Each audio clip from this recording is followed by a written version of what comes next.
শুভ অপরাহ্ন।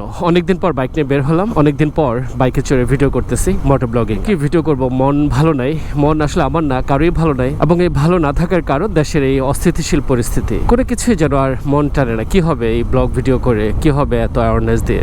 Anyways, কেমন আছেন আপনারা? অনেকদিন হয় বাইকে বসে ঘুরে ঘুরে বাইক রাইড করে আপনাদের সাথে কথা বলা হয় না। দ্যাটস ভালো আজকে বের হয়ে যাই। যশোর আছি আর অল্প কয়েকটা দিন। ইনফ্যাক্ট এই মুহূর্তে আছি বেনাপোল। আর কিছুদিন থাকবো, সম্ভবত জানুয়ারি মাসটাই শুধু আমি যশোরে আছি। এরপর আবার ঢাকার পথে আপনারা আমাকে দেখতে পাবেন। গত 2-3 দিন ছিল প্রচুর পরিমাণে শীত, একটা ফগি ওয়েদার, কেমন একটা মেঘাচ্ছন্ন মেঘলা পরিবেশ। বাট আজকে সানি, কিছুটা ভালো লাগতেছে। দ্যাটস রাস্তায় বেরিয়ে পড়লাম, ভাবলাম একটু নিজেকে আপনাদের সাথে শেয়ার করি এবং নিজেকে একটু হালকা করি। ভালো লাগে আপনাদের সাথে কথা বলে, এবং আপনারা যখন কমেন্টের মাধ্যমে রেসপন্স করেন সেটা আরও বেশি ভালো লাগে। কম বেশি আপনাদের কমেন্ট পড়ি এবং চেষ্টা করি টুকটাক রিপ্লাই দেওয়ার জন্য। আমি আছি বেনাপোল গেট এলাকায়। এই গেট সম্পর্কে একটা ভিডিও এর আগে আপনারা দেখছেন। আজকে আর কোনো কথা বলছি না, বাট আজকে কোথায় যাব তাও যাই না। এত সুন্দর সুজলা সুফলা শস্য শ্যামলা বাংলাদেশ যখন ভিতরে ভিতরে এতটা অস্থির, এতটা ছাই চাপা দহনের মতো হয়ে থাকে, তখন আসলে খুব দুঃখ লাগে, কষ্ট লাগে, অস্বস্তি লাগে। বিজিবি চেকপোস্টের পরপরই হাতের বায়ে একটা রাস্তা চলে গেছে।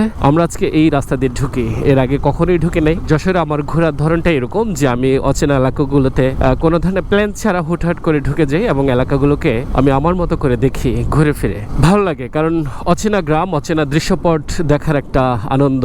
এই যে এখানে প্রবেশের জায়গা আছে, আমি এই পর্যন্ত এখানে এসে দাঁড়াই। মানুষের এরকম কর্মব্যস্ততা দেখলে ভালোই লাগে। কি নাম আপনার? কি নাম? চাতালে সবাই রোদে ধান শুকাইতেছে, যে যার মতো করে কাজ করছে এবং কাজে কাজে উৎসব মুখর একটা পরিবেশ। ওনাদের ভাষায় এই জায়গাটা যেটা শুনলাম নাম বলে চাতাল। কি সুন্দর কবুতর উড়া যেতেছে। এই যে হাসি খুশি মনে যে যার মতো করে কাজ করছে, দেখে ভালো লাগে। চাতাল থেকে বের হয়ে আমার সম্মুখে হলুদ সরিষা ক্ষেত। অচেনা রাস্তা, অচেনা পথ বিভয়ে ছুটে চলাটা আমার একটা নেশা হয়ে গেছে। কি সুন্দর ছোট ছোট মাটির ঘর। যশোরের মোটামুটি সব এলাকাতেই দেখা যায় 2-4টা করে মাটির ঘর। ভালো লাগে আমার কাছে দেখতে। যশোরে ঘুরে ভালো আপনার কেন লাগবে না? কি সুন্দর মেঠো পথ, খেজুর গাছ, তাল গাছ, এই গাছগাছালির গল্প আমি আপনাদের সাথে করি এবং এই একই দৃশ্য ঘুরে ফিরে আমারও ভালো লাগে। এখানটা একটু দাঁড়াইতে চাই। জায়গাটা বেশ সুন্দর একটা জায়গা। একটা শিমুল গাছ, তার পাশে এই স্বচ্ছ পানির লেক। যত দূর চোখ যায় মন ভালো হয়ে যায়। আমার এই ভিডিওটা তাদেরকে উৎসর্গ করতে চাই যারা অন্তত আমার চোখ দিয়ে আজকের এই সময়টাকে দেখছেন। এদিকে আবার রাস্তা কিছুটা ভালো পেলাম, কিন্তু চুপচাপ নির্জন মনে হয়, লোকজন তেমন একটা নাই।